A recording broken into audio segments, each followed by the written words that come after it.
lipat naman tayo. Pag-usapan naman natin itong pag-alis nitong si PNP Chief General Marbil, mga kababayan. Will General Torre the next PNP Chief? Naku po, sigurado, marami ang iiyak. Tingnan natin itong balita na to. PNP Chief Marbil nagpahayag ng kumpiyansa sa lahat ng mga kandidato bilang susunod na hepe ng pambansang pulisya. Nagbabalita natin sa serbisyo sa Campo Crame si Marlene Padiernos. Marlene, magandang hapon. Magandang hapon, Atty. Kumpiyansa si Philippine National Police Chief Police General Romel Francisco Marbil na mapupunta sa mabuting kamay ang buong hanay ng pambansang pulisya, maging sino man ang susunod na maupong pinuno nito. Ito ang inihayag ni Marbil sa harap ng nalalapit na pagkatapos ng kanyang extension sa panunungkulan bilang hepe ng PNP sa Hunyo 7. Sabi ni Marbil, maraming commanders ang PNP na magagaling at ang lahat anya sila ay may kanya-kanyang strength at weaknesses at lahat ng ito ay may kakayahang mamuno sa pulisya. Gayunpaman ay ipinaubay na ni Marbil kay Pangulong Ferdinand Marcos Jr. ang desisyon kung sino ang papalit sa kanyang pwesto. Nabatid na kabilang sa mga matunog na pangalan para sa kandidato bilang bagong hepe ng PNP ay sina PNP Deputy Chief for Administration, Lieutenant General Jose Melchor Nartates Jr., PNP Chief Police for Operations, Lieutenant General Robert Rodriguez, PNP Directorial Staff, Lieutenant General Edgar Alan Ocubo, NCRPO Chief Police Major General Anthony Aberin at CIDG Director, Police Major General Nicolas Torre III.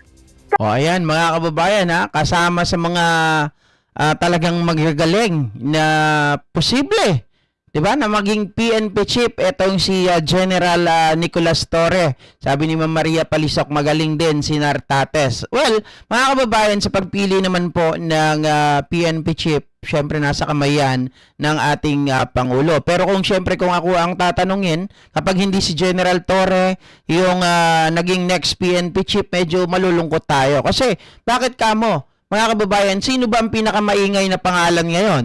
'Di ba sabi ni Andrew E?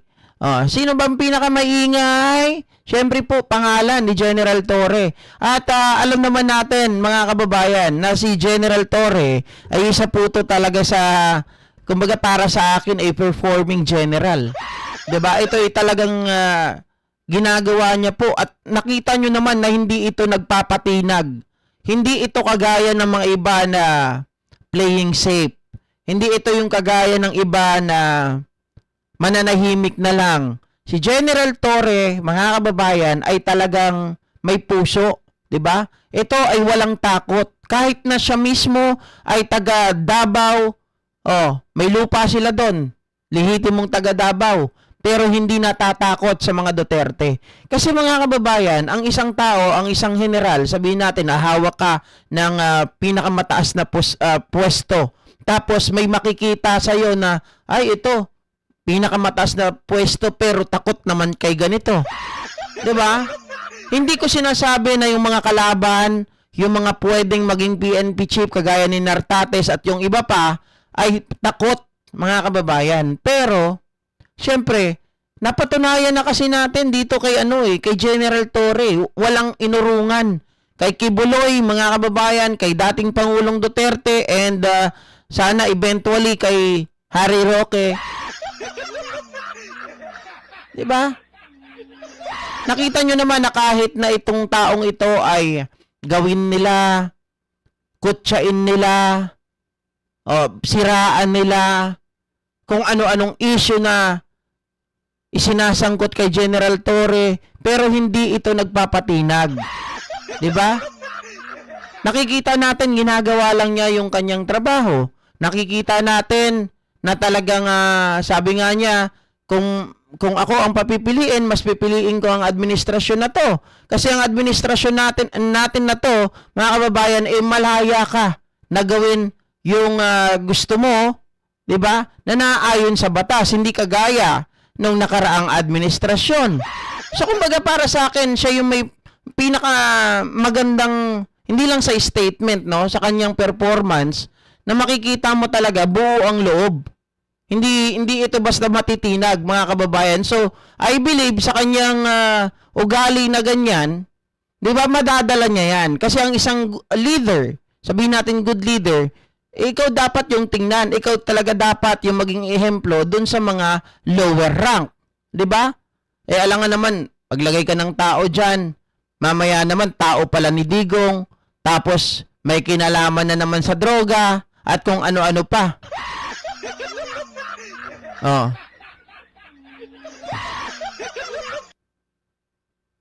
Hindi, walang magsisisi siguro. Meron man mga kakalaban na ayaw si Torre, yung mga nasa side ng mga kalaban. Kaya nga sabi ko, sigurado mag-iiyakan na naman ng mga DDS kapag si Torre ang inilagay sa pwesto. 'Di ba?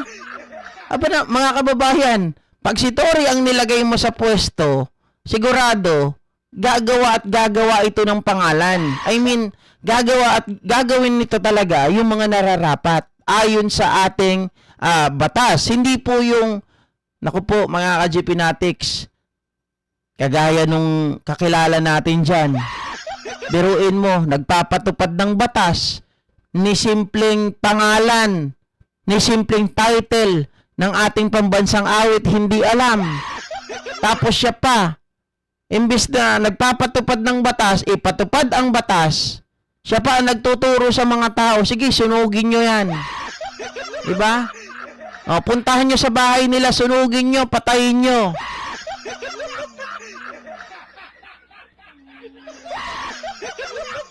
Hi, Master Gundam. We are the same. Sabi ni Arlan Zon Lenny, super tapang ni General Torre at karapat dapat na maging PNP chief, inggit ka lang. Actually, hindi natin tinitingnan yung tapang lang. 'Di ba? Hindi yan basta nadadaan sa tapang, mga kababayan. Pero syempre isa yan. Kasama talaga yan. Yung pagiging matapang mo, yung wala kang pinipili, 'di ba? Yun ang maganda eh. At saka, ikaw ay tumitingin sa tamang landas. Tumitingin ka sa tamang pagsunod sa batas. Yun ang mahalaga. Para ikaw ay tularan ng mga juniors mo. 'Di ba? Pero again, be the best man win. Sino talaga, kung sino ang nararapat, is suportahan na lang natin. Pero ako nga po ay talagang magsasabi na kapag hindi si General Torre ang nailagay dyan, in-appoint ng Pangulo natin, medyo talagang nakakadismaya. Pero pag siya ang inilagay, of course, mga kababayan, diba? I am proud to say na talagang gustong-gusto ko na si General Torre ang iupo bilang next PNP chief. Diba? May napatunayan na kasi, tama ka, Lawrence JB. Napatunayan na kaya niyang gampanan kahit na anong may hirap na sitwasyon, may hirap na tawag dito, may hirap na ano yun, nasa dulo ng dila ko? May hirap na sitwasyon, may hirap na trabaho, kagaya po, actually hindi trabaho talaga yung gusto ko doon, pero yun na lang yung magagamit ko, no? May hirap po na ano ba yun? yung may hirap kagaya po ng ginawa kay Kibuloy, ng ginawa po misyon, yung may hirap na misyon kagaya po ng kay Kibuloy, kay dating Pangulong Rodrigo Roa Duterte. Yun po ay hindi basta-basta, mga kababayan, lalo na yung kay kay Kibuloy at kay dating Pangulong Rodrigo Roa Duterte, ang daming balakid. 'Di ba? Pero na anticipate ngayon yung pagtakas ni Kibuloy na pwedeng gagamitin yung ambulansya, na anticipate ni General Torre yun. Yung kaya dating Pangulong Rodrigo Roa Duterte, mga kababayan, yun ay talagang mga misyon na masasabi natin na napakahirap, pero napatunayan ni General Torre that he is not, mga kababayan, hindi siya kagaya ng iba na lalamya-lamya. 'Di ba? Mission, mahirap na task. Ang galing naman. Tak, salamat ha. Muchacha in Switzerland, salamat. Task, mission, whatever you call it, mga kababayan, tama po kayo dyan. Tao ni Duterte yan yata si Torre. Drama lang lahat yun. Naku po. Drama ba yon? Di ba lahat ng imposible kay Torre, lahat sa kanya posible. Oh. Ayun, mga kababayan. Anyway, maraming salamat po muli sa inyong lahat. Hanggang dito na lamang. Magkita-kita po muli tayo mamayang 6:30 PM. At yun po ang next live natin. Thank you so